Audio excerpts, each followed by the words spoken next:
Okay, so on today's workbench of chaos, I have an Ingersoll Rand Model 212 3/8 impact gun. I actually just picked this up on eBay and put this little fancy red boot on it to protect it. It's in pretty good shape. I didn't pay that much money for it. This gun retails for about 150 to 175 bucks, depending upon where you look. Brand new.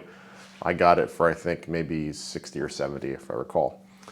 Anyway, so pick this gun up. I do have another 3/8 impact gun, but it's a little bit too powerful, so that's why I bought this one.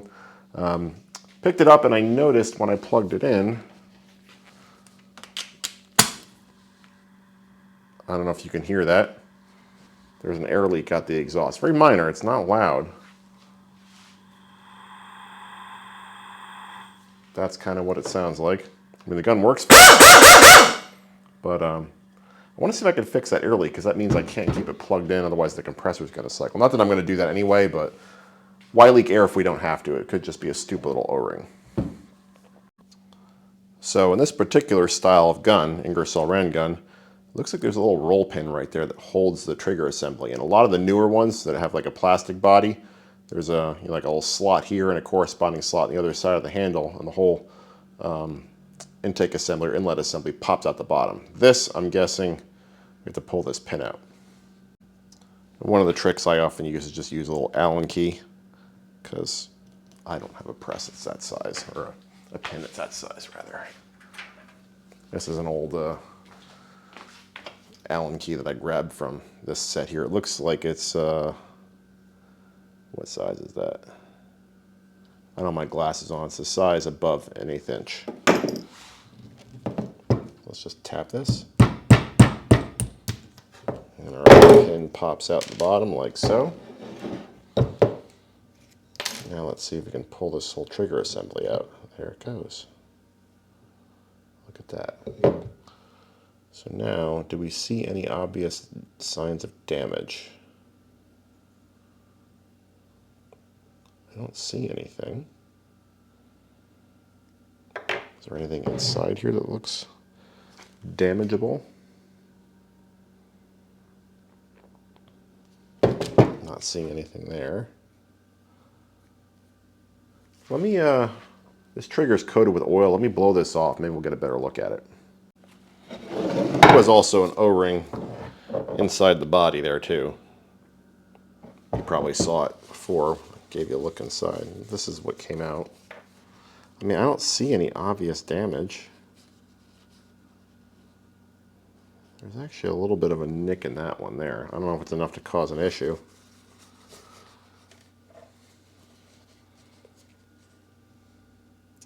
I have noticed over time that, I don't know if other brands are like this, but Ingersoll Rand guns in particular are sensitive to the oil that you use in them. I like to keep my tools well lubricated every time I use one. I tend to squirt a little bit of Marvel Mystery Oil in the inlet, squeeze the trigger a couple times, and just kind of let that oil sit in the gun. And I've seen that cause these O-rings to swell and trigger assemblies to fail. I have switched oil over to Ingersoll Rand's oil, so hopefully that issue will resolve itself, but don't know. So I don't, yeah, these O-rings are not in the greatest shape. I see some flat spots, so this is probably a case of just needing new O-rings. Let me look up online and see if maybe I can figure out what sizes these are, but this also looks tapered ever so slightly. I wonder what this whole trigger assembly costs.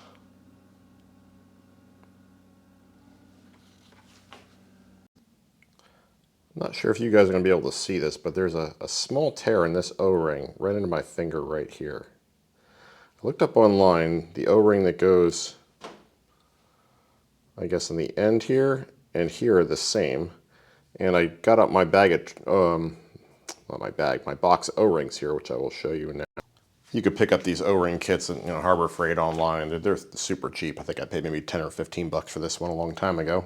Obviously haven't used it much, but where I was going is that O-ring looks very similar to what this box calls size R06.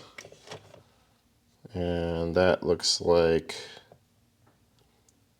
a 1/2 inch ID, 5/8 OD, 16th inch cross section. So Don't know if it's going to fit. We'll try it. I got nothing to lose. A rebuild kit for this thing on eBay, like a full rebuild kit, not just these O-rings. A full rebuild kit, I think was like maybe, I think it was like 20 bucks, 25 bucks. So that includes bearings, vanes, everything that I don't need, but we'll see if this works. So let's pry this O-ring out of here. Don't need to be too careful with it since it's busted anyway, right? There we go. And again, this might not work, but we'll try it.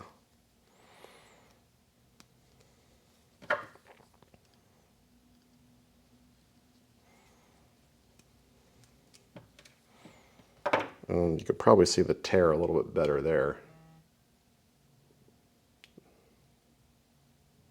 Maybe you can, maybe you can't, I don't know. And before someone suggested, I did actually contact the seller about the issue, so we'll give the seller a chance to make good. Maybe he'll give me a small credit. We'll see. So I'm going to put a little bit of air tool oil on these new O-rings to reduce the likelihood I damage them when I'm installing them.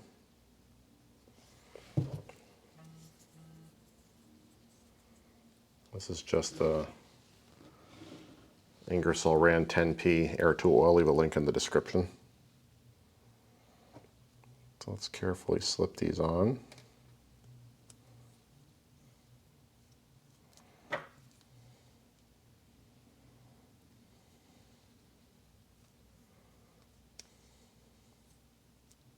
There's one. And there's two. All right, let's give it a shot. Okay, I've given the whole trigger assembly a healthy coating of air tool oil. Let's just shove it in.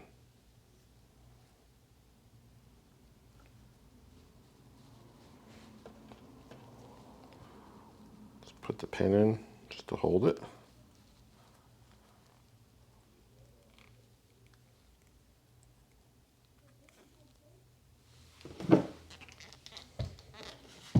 Give it a little tap. Let's just try it. Stand back. Yeah, I made it worse. It's all right. You try stuff. Sometimes you get lucky, sometimes you don't.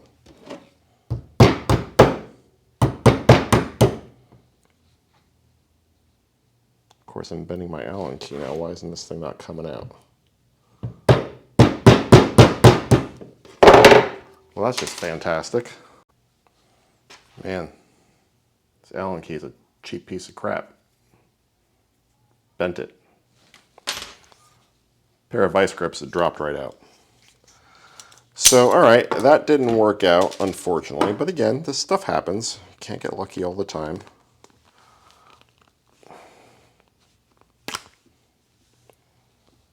So I guess we just got to order that rebuild kit.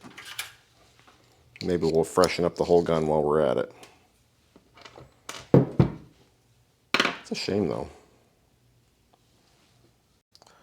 All right, I think we're on hold till a rebuild kit gets here, and I realized in my infinite stupidity when I was putting the trigger mechanism in backwards before, I mauled this edge with that pin. So yeah, good job. I'll see if I can find one of these too. If not, we'll use it. All right, so it's about a week later, and I know I said I was going to get some O-rings, or maybe I said a rebuild kit, I can't remember. Well, I found a good deal on a trigger, a whole assembly on eBay. Also found a discontinued rebuild kit. But I actually had a change of heart. I think I said I was going to go ahead and put this rebuild kit in there, but there's not really anything wrong with this gun other than that leak. I hate to throw all these parts in there and fix a problem that we don't have, but this is the price I got on the rebuild kit on eBay. I thought it was a pretty good deal. It's a 212 TK2.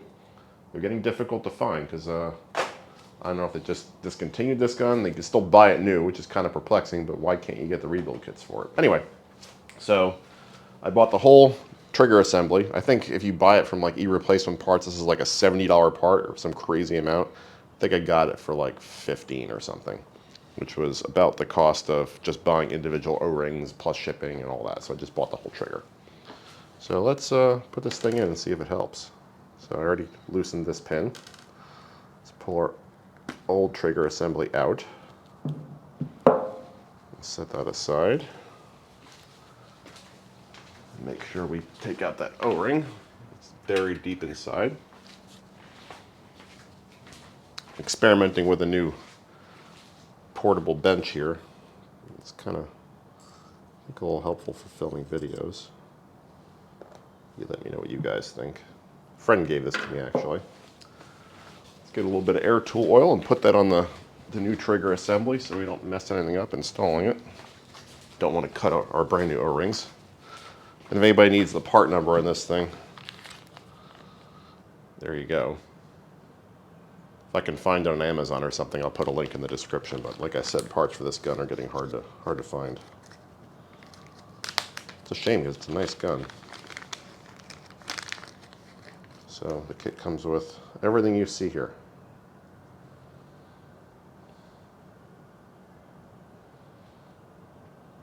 Hopefully it solves the problem. Otherwise I'll look like an idiot, right?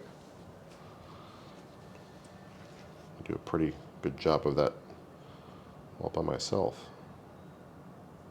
Some of you guys can be pretty harsh in the comments. I don't know what I'm doing. Yeah, I'm trying to remember. There was one comment from, I think, a brake job video I did recently where someone just went into me for saying, "Oh, you know, you've been doing brake jobs for 20 years, but you don't really seem to know what you're doing." Well, you know what? A lot of that's a poor attempt at humor. Maybe I should just stop doing that.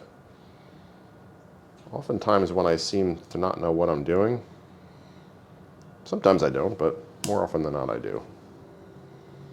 And I may not know exactly what I'm doing, but other times I'm just trying to give you my thought process, because, I mean, you can't possibly know everything in this world. So, trying to teach and show you how to think. This way, if you don't know, you know what to do, right? One of my high school math teachers often said, "A smart man is not the man that knows all the answers.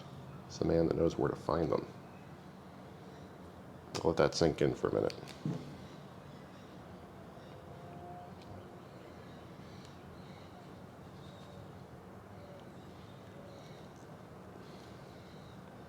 There we go. This roll pin's a little tired. Go tap that in. All right, got everything reinstalled. Let's hook up an airline. Let's see if I bought a trigger for nothing. Completely silent. Not a drop. Let's see if it works now.